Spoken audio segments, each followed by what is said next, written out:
Hello there, I'm Lloyd Evans and you're watching the John Cedars channel. Just kidding, Sean here, you are way out there. Not from the bunker, as you can plainly see, but from an undisclosed location somewhere on the Croatian coast. Yes, I am on my holidays, due to go back tomorrow.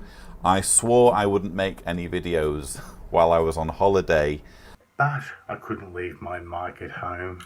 I've really needed to unwind after a very long and stressful convention season of doing the convention rebuttals, but I did receive a really interesting voicemail, I think it was yesterday, and I thought I can't not do a reply to that. He gets a voicemail from a young guy, and this young guy has a fairly valid question, a question I'm sure most ExJw's witnesses have asked themselves at least, and that is, what is the motivation for the powers that be in this religion? The elders, the circuit overseas, the district overseas, and specifically the governing body. I mean, we all know that the governing body they have a fairly valid reason to be and remain governing body members. They do get looked after financially. It's viable for them to be in a position like that. As far as the elders go, the point that the voicemail caller made was that his own father is an elder, and he's pretty sure, and we all know that, well, I believe that elders are not financially gratified, or they gain nothing in terms of money by being elders. So the question to Lloyd Evans here by this person that left the voicemail was what is it that motivates people in these positions of authority and power to perpetuate this bullshit? The bullshit being the religion. And I think Lloyd nails it. Yes, they do seem to enjoy the finer things in life. We know that they travel first class when they're on assignments around the world.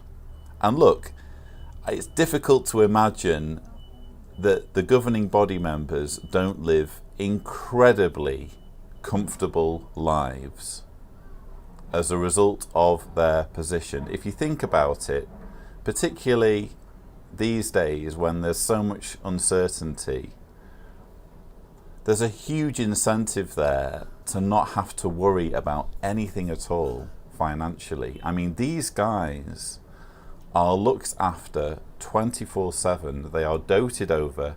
They don't need to go grocery shopping. They don't need to worry about paying the bills. Everything gets paid for them, and they live comfortable lives. Now, is that the reason why they perpetuate this organization and why they insist on so many fawning over them and giving them all of this power and all of this adulation? I don't think that's the main reason. I don't think it has to be the main reason. There are other reasons than money as to why cult leaders proliferate. And for me, the main reason why you have cult leaders, why you have people who wish to generate a following, wish to generate a massive followers who are totally devoted to them, it's power. It's just power. Power can be intoxicating. Power is all that you really need to explain why the likes of Tony Morris, Stephen Lett, David Splain, Samuel Hurd, it's all you need to explain why they do what they do.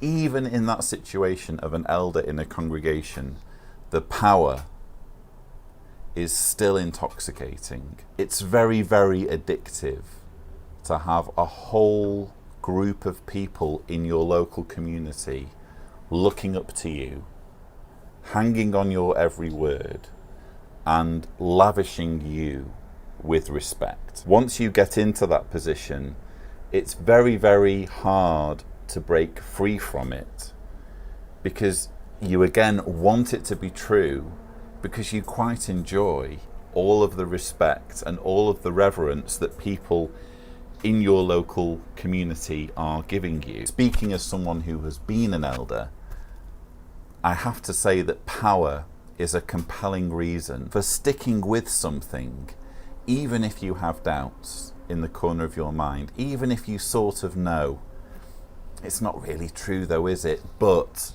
I'm in this position where people are looking up to me and people are expecting leadership from me. People really seem to value me for my wisdom and for my position as an elder. So even in that local situation of an elder, yes, I'm afraid power is an issue. Power is a factor in perpetuating the system, in perpetuating a set of beliefs and a set of policies that are actually harmful and toxic and abusive and manipulative.